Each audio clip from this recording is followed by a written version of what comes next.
Please be seated. It's an honor to have my friend and teacher, Rabbi Dr. Brad Artson, teach us. He'll also be teaching us after lunch.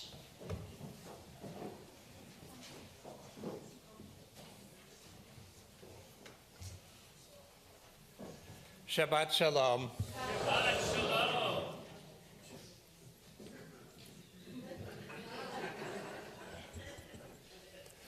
I'm keenly aware that I am what's standing between you and lunch. And want to use this brief time to share some thoughts about inclusion, inspired by life, inspired also by the Parsha. So two things I noticed in preparing this week's Parsha. The amazing thing about the Torah is whatever your concerns are, you open up the Torah to that week's portion, and there's something in it that you never noticed before that speaks directly to your need. It's one of the magical things about the Torah. So I noticed this week that the Torah begins by taking up a collection for the building of the tabernacle. And it leaves nobody out. Men, women, and children, everybody participates. And the words that Moses uses, Kechu mi'itchem truma, take from among yourself a gift, truma. Literally, it means you should fundraise from the whole community. But the Hasidim like to read into the words by leaning into their interior meaning. Mi'itchem, take from what is you. Take from yourself to give. And that, I'd like to think, offers us an opportunity to say, who counts as mi'itchem? Who is us? And who is them? And the definitions have changed. The Torah itself in this week's portion is ambivalent about it. Sometimes it speaks about everybody participating. Sometimes it speaks specifically about the men participating. It's not entirely clear from the perspective of this week's Parsha whether us includes women. But over the course of years, we've kind of made a pretty firm decision that all of us are us. And then we keep noticing that that circle keeps growing. We notice that not all of us are Ashkenazi in origin. Not all of us come from Eastern or Central Europe. We noticed that not all of us look like white people. Sometimes Jews count as white, sometimes they don't, but there are some Jews who never count as white, and they are us too. And there are some of us who are attracted to and fall in love with people whose gender is not like our own, and there are some of us who fall in love with people of similar genders, and then there are some of us who don't identify with a particular gender, and they just get to fall in love. And the circle of us keeps getting bigger and bigger.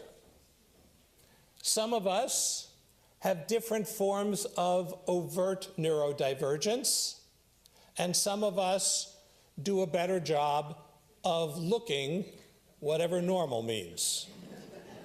Although what I have seen in most Jewish congregations is that's only superficial. It is the beauty of our distinctions that makes us precious, that makes us each a unique refraction of the divine, without whom the world would be that much less textured and nuanced and rich.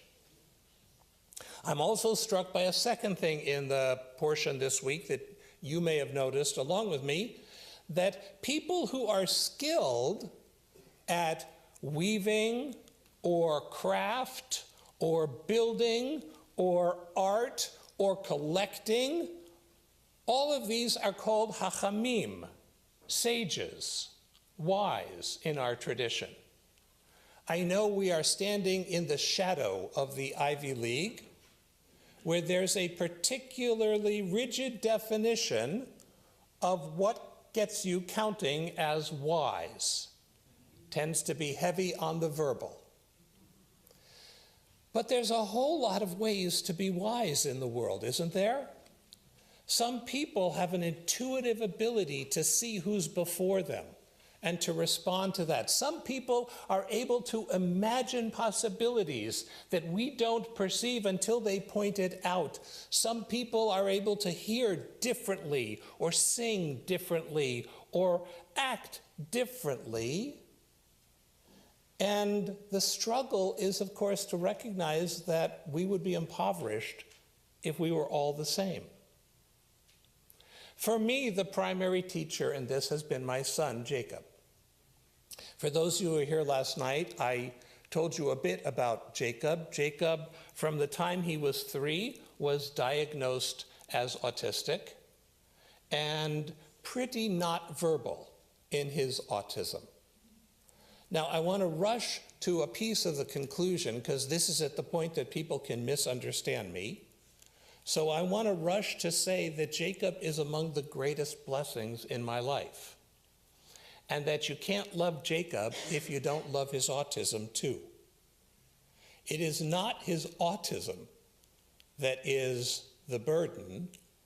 It is the way the world doesn't allow for the fullness of who he is and finds ways to exclude and to penalize because others are made uncomfortable by my Jacob. I'll give you a couple examples. This should resonate for any of you who are not exactly like what the magazines say we're supposed to be. Too fat, too thin, too old, too young, too male, too female, too pick whatever you want. So the synagogue we're no longer members of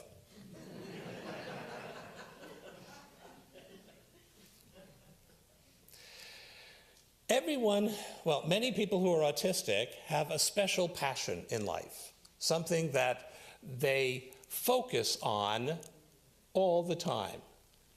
Jacob's was Torah. From the time he was a little boy, we would go for walks. He would take 2 twigs, lay them down parallel to each other, take a 3rd twig, and go, Amen, and start chanting. If Jacob were in this room, when you opened the ark, he would be physically incapable of staying in his seat. I've often thought he's actually modeling how we're all supposed to feel. My goodness, this is our people's distillation of God's revelation for all time. That should be pretty exciting. He's never understood why muggles, that is our family's term for non-autistic people, why muggles can sit still at such a moment. So in shul, my Jacob is the one who leaps up and starts making noises as though God's word is about to be read.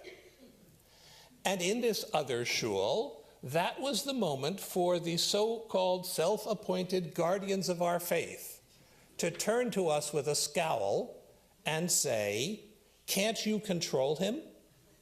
Can't you take him out of here? There were 2 categories of people in that synagogue.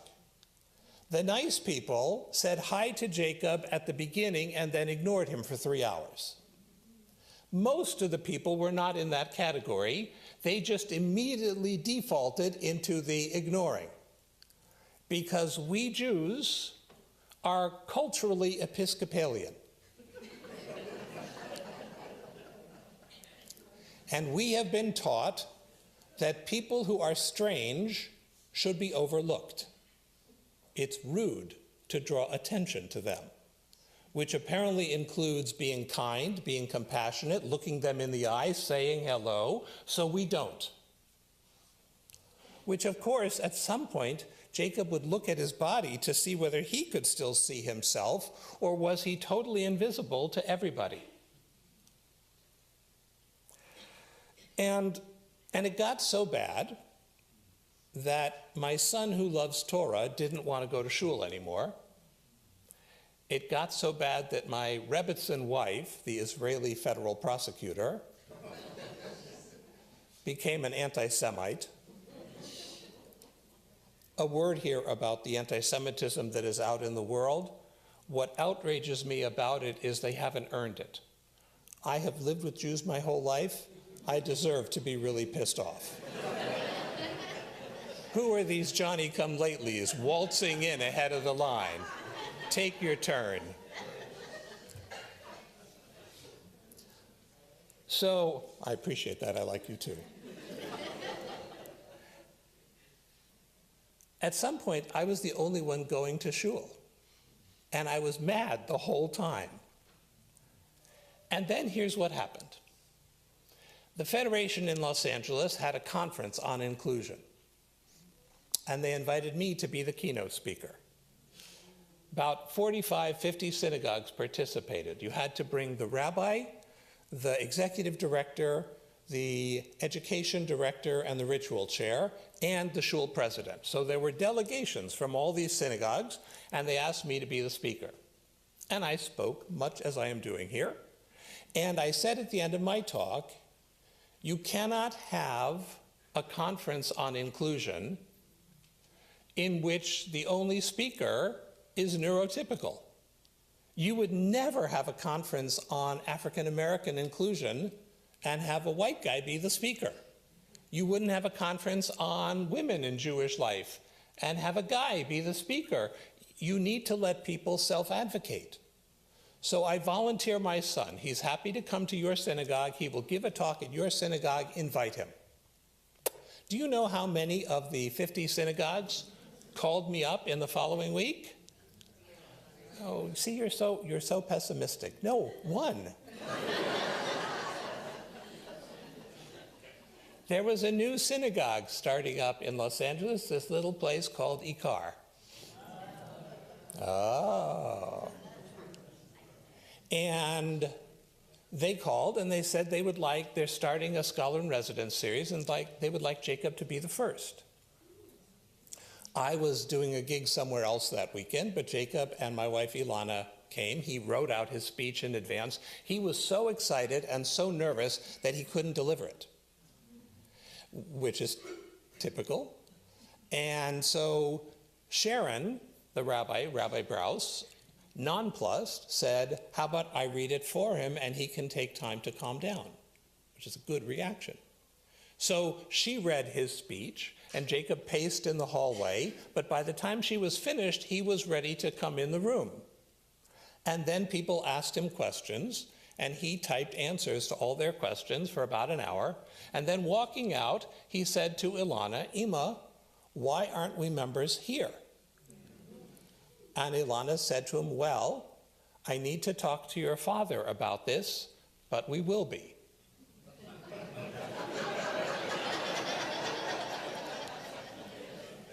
Like the Senate, I have a formal consulting role, but it's purely ceremonial. So we've been members of Ikar, and I'll tell you one more story. This is a messianic story in the sense of this is how the world is supposed to work. We were at services in the community center. The room was packed. It was a small room and tight, and Jacob was spending all of his strength sitting in his chair, which took everything he had. And just when we got to the silent prayer, he ran out. Like he ran out of energy and he ran out of the room. So the room goes silent, and Jacob leaps up, covers his ears, and then starts saying loudly to me and the whole room, I be right back, I be right back, I be right back. And instead of going out the door that's right over there, he starts burrowing through the crowd to go out the door over there, saying the whole time, I be right back, I be right back. And I get what I call the special needs stomach ache. Right? This is when your stomach clenches because you're waiting for some self-righteous prig to come up to you and tell you what you're doing wrong in raising your child. So I'm waiting. I'm trying to put my force shield up so that by the time they get to me, I'll be okay. And sure enough, someone taps me on the shoulder. And I think, here it comes. And she says to me the following words: Rabbi Artson, I wish we could all love Shabbat the way Jacob does. And I started to cry. And I turned to Alana and I said, we're home. So here's the bottom line. K'chu mitchem truma, bring from yourself your gift. Whatever yourself is, whoever you are, you have a unique gift that God and this community need. And to deny someone the ability to give their gift because they look wrong or talk wrong or act wrong or dress wrong deprives you and God of a gift that no one else can bring. It impoverishes all of us. There are two categories of people in the world in actuality. There are people who know they have special needs, and there are people who either don't know it or haven't gotten it yet. But nobody walks out of here alive. And eventually, you, if you're lucky, will have a special need. The thing is, once you do, no one cares what you think anymore. So the time to make the world welcoming is now, when people still think you have agency. Now is the time to be militantly, radically inclusive. So let me tell you my definition of inclusive. It is not inclusive if someone is excluded. That's it, period. That's the whole definition. I have enrolled Jacob in so many inclusion programs where after a week or two they tell us they can't really handle him. Those programs are not inclusive. They may be working with a select subset of people, but it's not inclusive unless everyone is welcome. A Torah scroll missing a single letter is pasul. It is not legal to read from it in a synagogue. I'd like to propose to you that a synagogue in which a single person is made to feel unwelcome is no longer a place that God will dwell in. And so if you want the presence of the one who made us all, you had better be prepared to welcome all of God's children. Shabbat Shalom.